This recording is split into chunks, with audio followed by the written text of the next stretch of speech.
All right, so today I want to talk to you about the top 4 things you need to look for when picking a niche.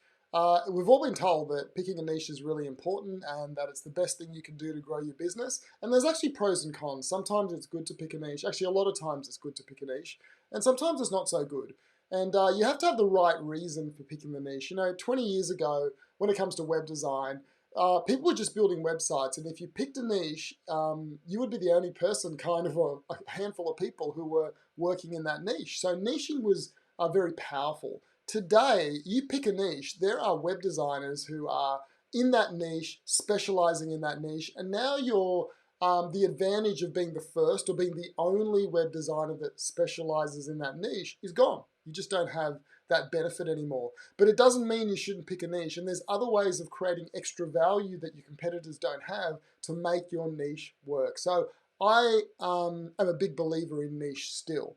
But when you're picking a niche, it's very important that you don't pick a dud niche. Don't pick a niche that is not going to work out for you. Now, there is a concept of dating your niche. And dating a niche is basically picking a niche, seeing how it goes, and then moving very quickly if it doesn't work out. And so when you do pick a niche, it doesn't have to be forever, just like a date. You can try it out and see if you like it.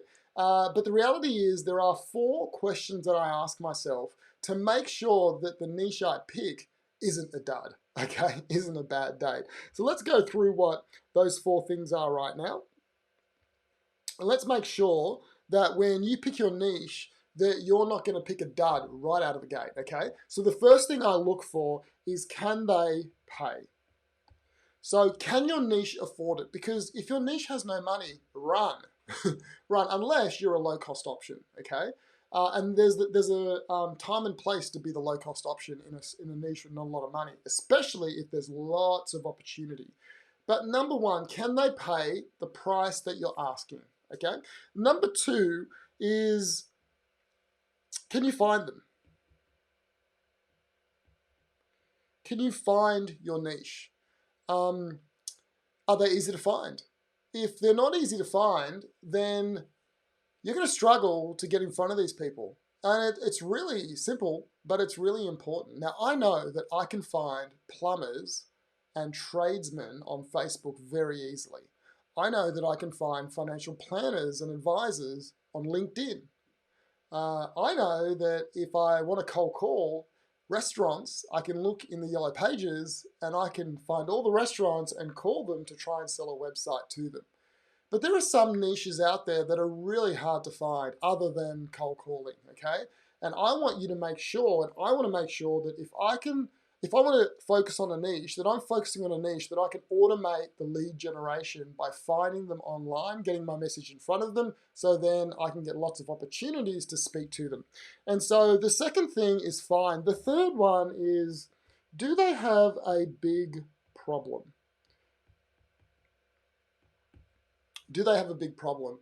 If they have a teeny weeny problem, a really small problem, that is like just a little bit of a scratch, then don't deal with them. But if they've got a massive problem that they need to go to the doctor to fix, and they are compelled to go like a dentist when you have a tooth that needs to be taken out, and that pain is so incredible that you just have to go and you'll pay anything to get that tooth ripped out, that's the kind of niche that you want to work with. Now, unfortunately, they're not easy to find all the time. Sometimes because you can't find them, and other times because you don't think enough to see what the problem actually is. But can I just say, there are niches out there with massive problems.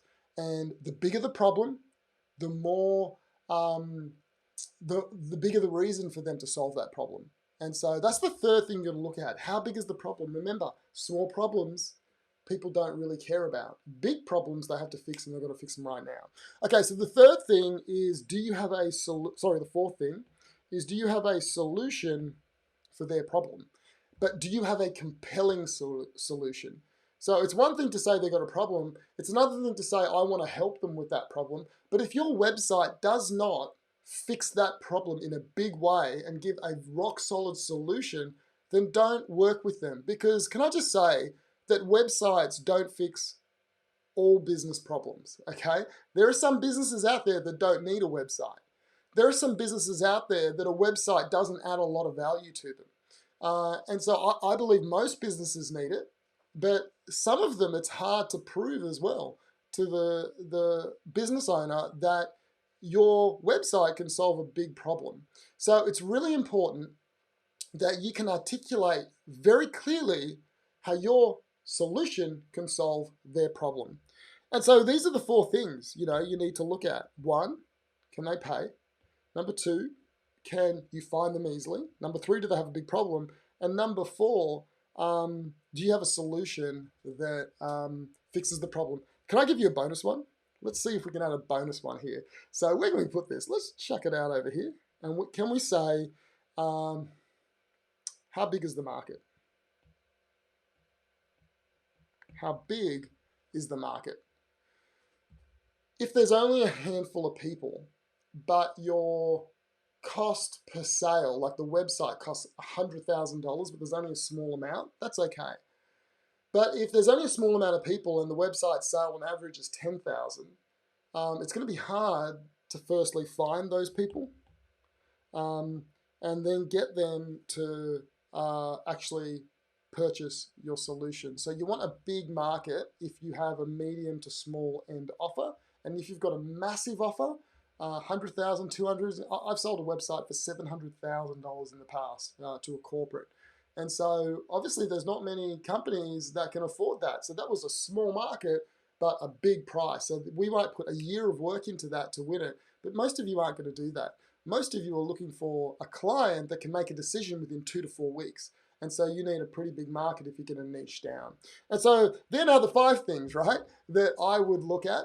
The first 4 are most important, and then the last one is something that's you just want to add on. So I want to encourage you, if you are thinking of niching down, answer these questions first. It's not just, have I worked with them in the past? No, it's, can they pay? Do they have the cash? Can I find them easily online? Do they have a big problem? Do I have a solution that solves that problem? And are there lots if it's a smaller price?